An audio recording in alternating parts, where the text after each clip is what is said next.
Wantoota barattoota yuunivarsiitii seenan rakkisan wantoota ajaa'ibsiisoo shan waliin ilaallaa jechuudha. Wantoonni as keessatti isiniif qooduu wantoota baay'ee isin kofalchiisanii fi wantoota baay'ee irraa baratanidha jechuudha.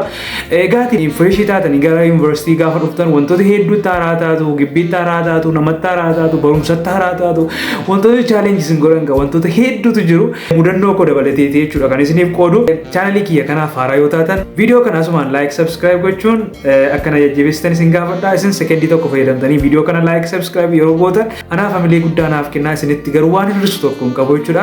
Anaan kan nan beenne am barataa yaala fayyaa yookiis barataa meedisinii waggaa 5ffaadha jechuudha. Gibbii keessatti mudannoo jiru akkasumallee wantoota isin barsiisan wantoota irraa of eeggachuu qabdan wantoota ijoo 5 isiniif qooduuf dhufe tokkoffaa irratti gaa barataan takka gaafa gara yuunivarsiitii dhufu wanti rakkisu inni jalqabaaf inni ijoon barataa siineeriidha jechuudha. Kana yeroo isiniin jedhu baay'ee isin garramuu danda'a. Dhugumayyuu barattoonni siineerii baay'ee nama fayyadan jiru akkasumallee baay'ee kan namatti taphatan jiru jechuudha. Fireeshummaa namaa ilaalanii kan namatti taphatan jiru. Jireenya koo keessatti tasuma kan hin daganne fireeshii irratti waan nu quunname tokkoon asumaan isinii qooda. Egaa gibbii seenneen booddee kilaasiin barnootaa ga'ee kilaasii akka seennu nutti himame jechuudha. San booddee daftara keenya baadhannee gara kilaasii seennee jechuudha. Akkuma kilaasii seennee walitti qabamnee walii keenya hin beennu nama hin beennu walitti qabamnee akka jirruun nama tokko barsiisaa fakkaataa nuyi waan nama hin qabnu gaa'onii uffatee seenee gaa'onii uffatee eegga seeneen booddee barreessuutti kee lafa nutti dhidhiitee naasuun nu fixee utuu barreessuu walakkaatti kiyyus nuun jedhee wanta akka hin beeknu walii keenya hin beeknu haala barumsaas hin beeknu kiyyus nuun jedhee kan akka miidiitti qabadhaa nuun jedhe ciriishee inni nu dhumee jennee inna bakka lafa nutti dhidhiitee tokkoon keessan nan tamachaan har'aa nuun jedhe. Lakkaa isaan olii galanii nu keessa illee siineeroonni hin jiru. Nu walii keenya hin beeknu waan ta'eef.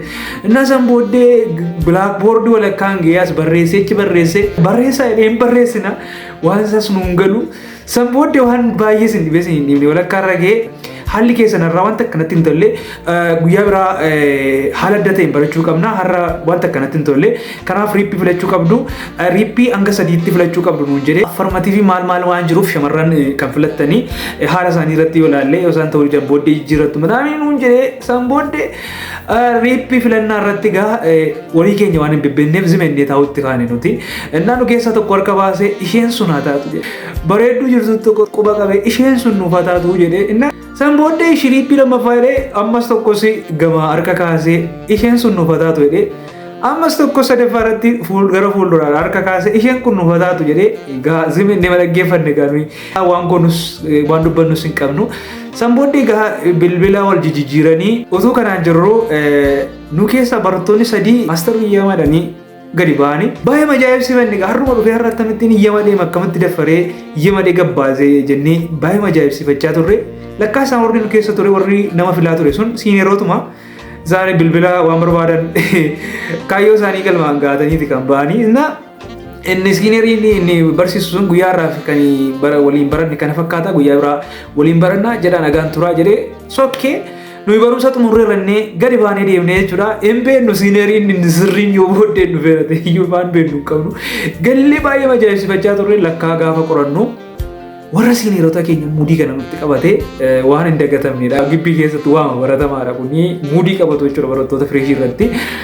Innaa lammaffaa irratti waan baay'ee barataa fireeshii rakkisu inni lammaffaan hattuudha jechuudha. Waan baay'ee sin dhibee sin dhiibne adeemsa keessan irraa fireeshii akkas hin taatan uffannaa keessan irraa maal keessan irraa maandii keessan irraa waanuma hundumaa keessan irraa adda baafatu jechuudha. Erga adda baafataniin booddee muudii isinitti qabatu nama tasuma hanna hatee hin beeknetu hanna isinitti shaakala.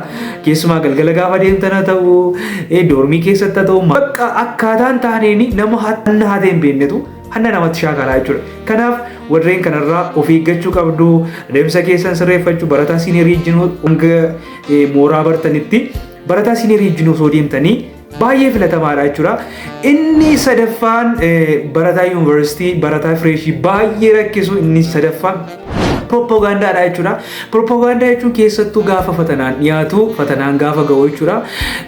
Waaman jirre lafaa kaasanii qormaanni ba'eera akkas ta'eera kana ta'e waan baay'ee isin dhibee isin hin dhibne immoo isin amansiisuuf yaalu jechuudha. Akkamittiin ba'e maal milaamini gaafa isin jettanii maalikkoo siineeriin akkasii ishee intala ishee kilaasii keenyaa ishee sana xabbasuuf jedhee akka godhee isheedhaaf qormaata kennedhanii kara ishee ba'eedho. Inni tokko immoo ekelee koo ilmaas tamaariidha ilmaan siineerii leekcharii kilaasii keenyaa akka godhee isa dubbatu mana keessaa baaseeru. Inni tokko immoo kana waaman jirreen mataa isin dhukkubsu kana dhaga'uun qabdan baay'ee informationii sobaa kanarraa of eeggachuu qabdu. Kan isin gochuu qabdan tokko dubbisu.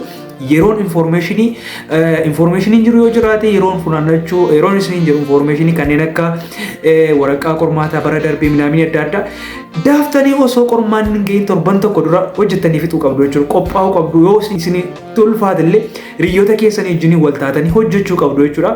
Osoo qormaan hin gahin dura torban tokko dura of qopheessuu qabdu jechuudha. Torban tokkoon booddee qormaanni ba'ee ba'uu dhiisee wanni barbaade ta'e wanta akka dhaga'uun qabdanii isin dubbistanii naan qormaanni ba'ees ba'uu baates konfidensii waan qabdaniif yaaddoon isin qabatu jechuudha. Kanaaf wantoota kanarraa propaganda akkasiirraa of eeggachuu qabdu. Inni kan biraan wanni barataa yuunivarsiitii baay'ee rakkisu tenshiniidha jechuudha. Tenshiniin gaa normaaliin jira. Tenshiniin qormaata kamirratti namni tenshinaa. Wantoonni nama tenshinan wantoota hedduutu jiru.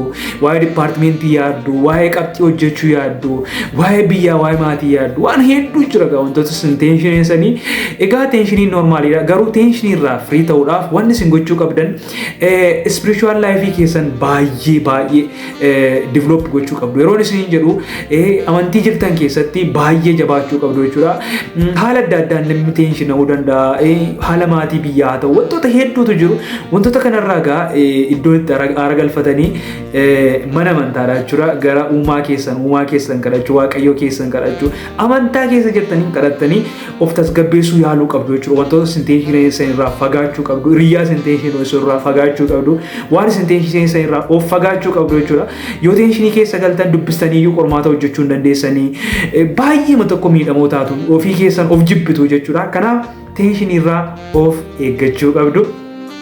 Inni dhumaa inni shanaffaan wanti gibbii keessatti barattoota rakkisan inni dhumaa gibbii laayifiidha jechuudha. Gibbii laayifii jechuun egaa beekamaadha. Tokko haalli shiroo gibbii ta'uu dida. Tokko haala qilleensa kilaayimeetii naannoo sanaa ta'uu dida. Tokko immoo haaluma barumsaatutti jijjiiramee ta'uu dida. Kondiishinii matu ta'uu dida. Namni manaa bahee man beekne jira. Manaa ka'ee hanga kutaa 12tti maatii bira taa'ee kan barate jiraachuu danda'a. Haala waan hedduutu jira maatii yaadu. Tokko immoo gaa yookiis jaalalaan qabamuun Njira jechuudha kun waama jiruudha gibbii keessatti nama babbareedaa adda addaa waama kaartoonii keessaa babaate wayii gaafa argitu nama waan taateef keessumaa immoo dargaggeessa waan taateef isheen shamarranii dargaggeessa baay'ee manqaaquu fakkaatu gaafa argitu inni dhiiraa immoo ishee dubara baay'ee babbareeddu gaafa argu miira hin taane keessa galaa waa'ee barumsaa waan dhufeef dagatu yeroo baay'ee wantoonni kun wantoota barattoota fireeshii nyaatan keessumaa barattoota gibbii walumaa galayyuu barattoota gibbii wantoota galaafatan kaayyoo isaanii wantoota dagachiisan wantoota akkasii kanatu jiru jechuudha. Innaa egaa wantoota kanarraa of eeggachuu qabdu dursanii information yoo qabaattan salphaatti wanta sanaan attack ta'uu hin dandeessan jechuudha.